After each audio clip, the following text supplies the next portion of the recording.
Bible एक वर्ष में। नमस्कार, आप सबका बाइबल एक वर्ष में स्वागत है। आप सब ने जो कदम उठाया है प्रभु के वचन सुनने के लिए, यह हमारे जीवन के अंधेरों को दूर करेंगे और हमें प्रभु के प्रकाश में चलाएंगे। आज हम रूत के ग्रंथ का अध्याय 3, 4, आयुब के ग्रंथ का अध्याय 19 और सुक्ति ग्रंथ का 21वां अध्याय सुनेंगे। प्रभु का वचन सुनने से पहले आइए हम ईश्वर से प्रार्थना करें। हे प्रभु, हम आपका वचन सुनने वाले हैं। हमारे मन की आंखें खोलें और हमें आध्यात्मिक प्रज्ञा दें ताकि हम आपको जान सकें और आपके वचन के अनुसार अपना जीवन जिए। यह हम मांगते हैं आपसे प्रभु यीशु के नाम, आमीन।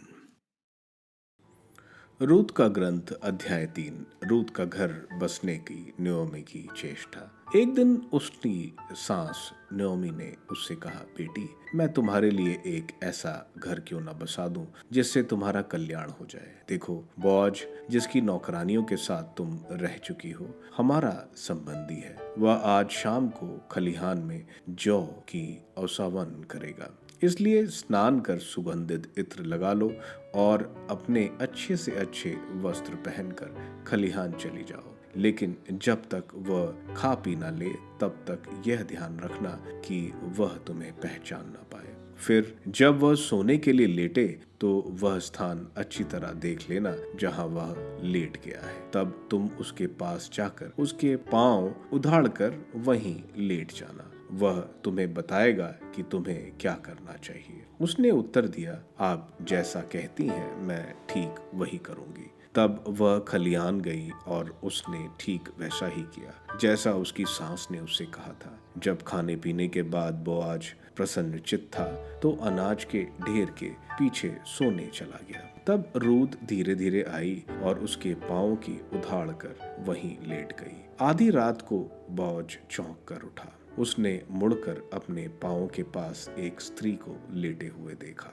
उसने पूछा, तुम कौन हो? तब उसने उत्तर दिया, मैं आपकी दासी रूत हूँ। अपने वस्त्रों का छोर अपनी दासी पर फैला दीजिए, क्योंकि आप मेरे संबंधी हैं। आपको हमारी भूमि का उद्धार करने का अधिकार है। उसने कहा, बेटी, प्रभु तुम्हें आशीर्वाद दे। तुम धनी या निर्धन युवकों के पीछे नहीं दौड़ी और अब तुमने अपने प्रेम का अधिक स्पष्ट प्रमाण किया। बेटी, अब तुम नहीं डरो। तुम जो कुछ मांगोगी मैं वह सब तुम्हारे लिए करूंगा, क्योंकि नगर के सब लोग जानते हैं कि तुम एक साध्वी स्त्री हो। यह सच है कि तुम्हारा संबंधी होने के नाते मुझे तुम्हारी भूमि का उद्धार करने का अधिकार है, परंतु एक दूसरा व्यक्ति है जो मुझसे अधिक तुम्हारे निकट का संबंधी है। रात को यहीं रहो। यदि वह कल तुम्हारी भूमि का उद्धार करना चाहेगा तो ठीक है, उद्धार करे, किंतु यदि वह तुम्हारी भूमि का उद्धार करना नहीं चाहेगा तो जीवंत ईश्वर की शपथ, मैं तुम्हारी भूमि का उद्धार करूंगा।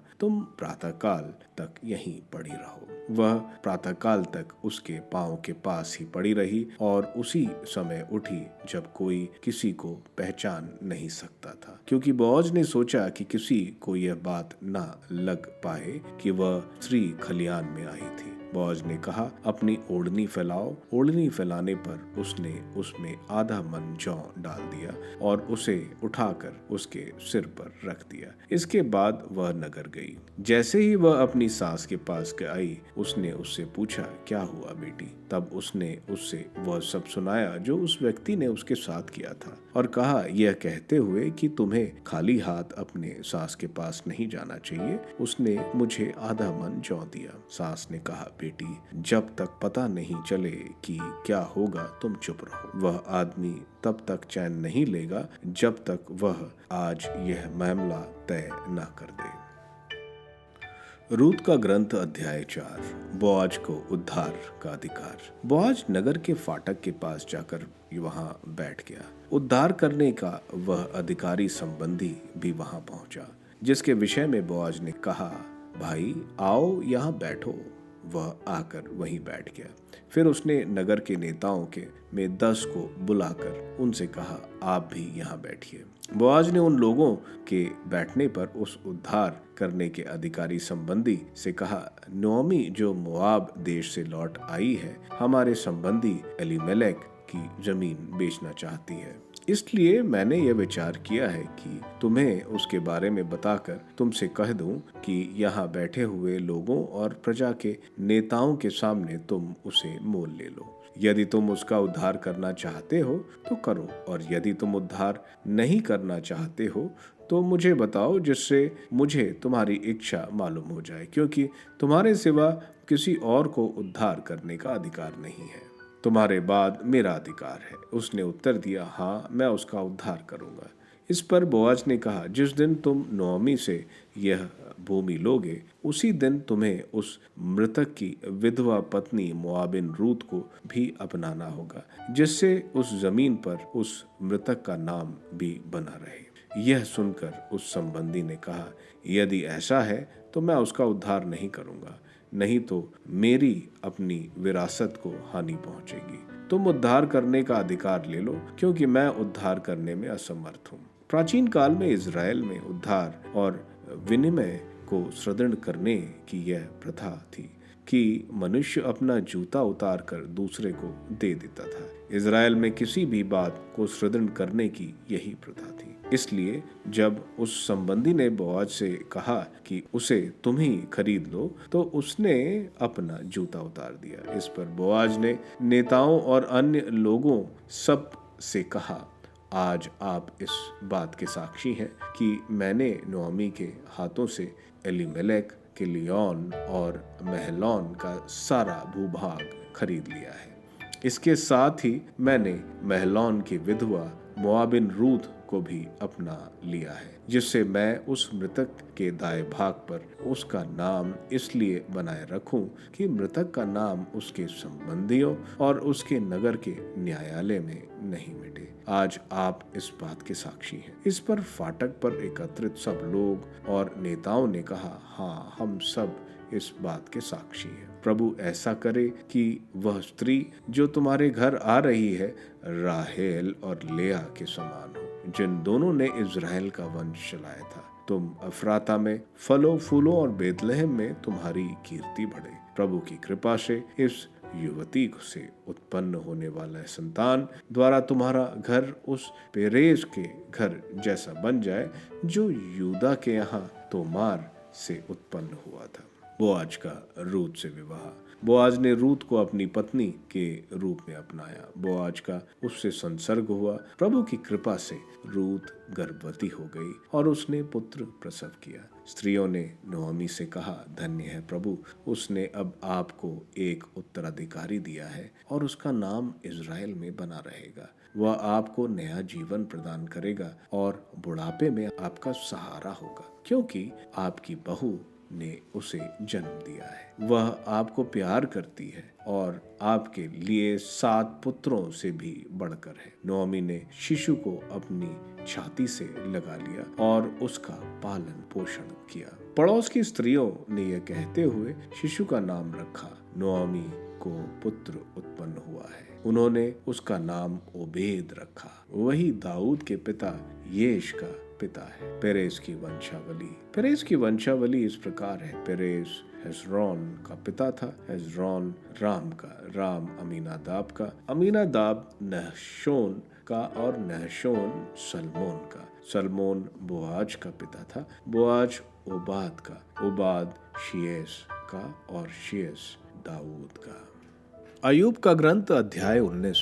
अयूब ने उत्तर देते हुए कहा, तुम लोग कब तक मुझे सताते रहोगे और अपने शब्दों से मुझे रौंदते रहोगे? तुमने 10 बार मेरा अपमान किया, क्या तुमको मुझे सताते हुए लज्जा नहीं? यदि मैं सचमुच भटक गया तो उससे तुमको क्या? यदि तुम अपने को मुझसे बड़ा प्रमाणित करना और मेरी दुर्दशा के कारण मेरी निंदा करना चाहते हो, तो यह जान लो कि ईश्वर ने मेरे साथ अन्याय किया और मुझे अपने जाल में फंसाया है। यदि मैं अत्याचार की आवाज लगाता तो कोई नहीं सुनता। मैं दुहाई देता हूँ, किंतु मेरे साथ अन्याय होता रहता है। उसने मेरे मार्ग बंद कर दिया, मैं आगे नहीं बढ़ सकता। उसने मेरा पथ अंधकार में ढक दिया। उसने मेरी प्रतिष्ठा मुझसे छीन ली है। उसने मेरे सिर का मुकुट उतार दिया है। वह चारों ओर से मेरे जड़ काटता है। उसने मेरी आशा का वृक्ष उखाड़ा है। उसका क्रोध मुझ पर भड़क उठा। उसने मेरे साथ शत्रु जैसा व्यवहार किया। उसके सैनिक मेरे ओर आगे बढ़ते हैं। वे मेरे पास तक का मार्ग बनाते और मेरे तंबू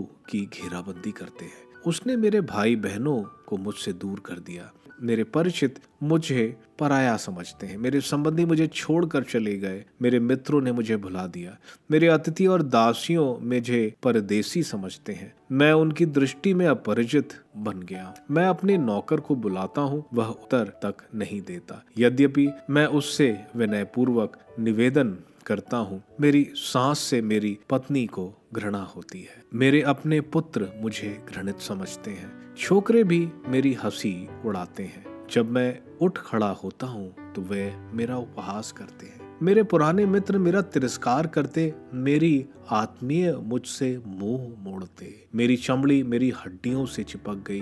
मैं मृत्यु से बाल बाल बचाऊं। मेरे मित्रों, मुझ पर दया करो, क्योंकि प्रभु के हाथ ने मेरा स्पर्श किया है। तुम ईश्वर की तरह मुझको क्यों सताते हो? तुम मुझे क्यों निगलना चाहते हो? कौन मेरे ये शब्द लिखेगा? कौन इन्हें लोहे की छेनी और शीशे से किसी स्मारक पर अंकित करेगा? इन्हें सदा के लिए चट्टान पर उत्तीर्ण करेगा? मैं ये जानता हूं कि मेरा रक्षक जीवित है। वह अंत में पृथ्वी पर खड़ा हो जाएगा। जब मैं जागूंगा, मैं खड़ा हो जाऊंगा। तब मैं इस शरीर में ईश्वर के दर्शन करूंगा। मैं स्वयं उसके दर्शन करूंगा। मेरी ही आंखें उसे देखेंगी। मेरा हृदय उसके दर्शनों के लिए तरसता है। यदि तुम सोचते हो हम उसे किस प्रकार सताएं, क्योंकि वह अपनी दुर्गति के कारण है, तो तुम अपनी तलवार से सावधान रहो, क्योंकि तुम्हारी क्रूरता तलवार के दंड के योग्य है। तब तुम जान जाओगे कि न्याय होता है। सुक्ति ग्रंथ अध्याय 21। राजा का हृदय प्रभु के हाथ में जलधारा की तरह है। वह जिधर चाहता उसे मोड़ देता है। मनुष्य जो कुछ करता है उसे ठीक समझता है, किंतु प्रभु हृदय की ठा लेता है। बलिदान की अपेक्षा सदाचारण और न्याय प्रभु की दृष्टि में कहीं अधिक महत्व रखते हैं। तिरस्कार पूर्ण आंखें और घमंड से भरा हुआ हृदय, यह पापी मनुष्य के लक्षण है। जो परिश्रम करता है उसकी योजनाएं सफल हो जाती हैं। जो उतावली करता है वह दरिद्र हो जाता है। झूठ से कमाया हुआ धन आसार है और वह मृत्यु के पाश में बांध देता है। दुष्टों की हिंसा उनका विनाश करती है, क्योंकि वे न्याय करना नहीं चाहते। अपराधी का मार्ग टेढ़ा है, किंतु धर्मी का आचरण सच्चा है। झगड़ालू पत्नी के साथ में रहने की अपेक्षा छत के कोने पर रहना अच्छा है। दुष्ट बुराई की बातें सोचता रहता है, वह अपने पड़ोसी पर भी दया नहीं करता। अविश्वासी को दंडित देखकर अज्ञानी सावधान हो जाता है।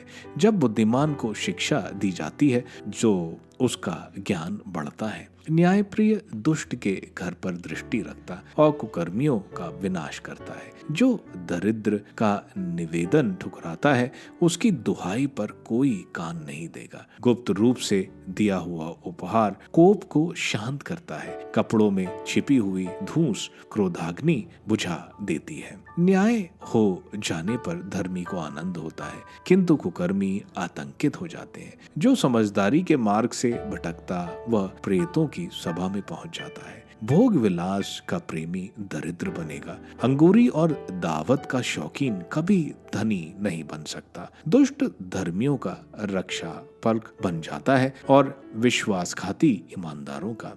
झगड़ालू और चिड़चिड़ी पत्नी के साथ रहने की अपेक्षा मरुभूमि में जीवन बिताना कहीं अच्छा है। बुद्धिमान के घर बहुमूल्य निधि और तेल का भंडार है, लेकिन मूर्ख अपनी संपत्ति उड़ा देता है। जो न्याय और ईमानदारी की खोज में लगा रहता, उसे जीवन, न्याय और सम्मान प्राप्त होता है। ज्ञानी किलाबंद नगर जिता सकता है और जिस गढ़ पर नगर का भरोसा था उसे ढा सकता है। जो अपने मुख और जिह्वा पर नियंत्रण रखता, वह अपने को विपत्ति से बचाता है। अविश्वासी घमंडी और ढीठ है, उसके पूरे आचरण में अहंकार बोलता है। आलसी का लालच उसे मारेगा, क्योंकि उसके हाथ काम करना नहीं चाहते। वह दिन भर लालच के जाल में फंसा रहता। धर्मी उदारता से दान देता है। पापियों का बलिदान घृणित है। दुष्ट उद्देश्य से चढ़ाया बलिदान और भी घृणित है। झूठे गवाह का विनाश हो जाएगा।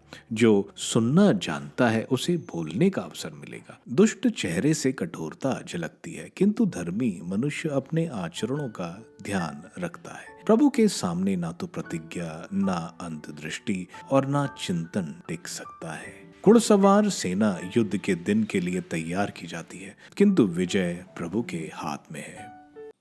आप सबको धन्यवाद ईश्वर के वचन सुनने के लिए। मैं आपसे विनती करता हूं कि आप बाइबल एक वर्ष में को दूसरों के साथ शेयर करें, क्योंकि प्रभु का वचन स्वयं प्रभु यीशु है। प्रभु को दूसरों को देने वालों को प्रभु की आशीष जरूर मिलेगी। मैं आप सबका बड़ी बेसब्री से कल इंतजार करूंगा। धन्यवाद।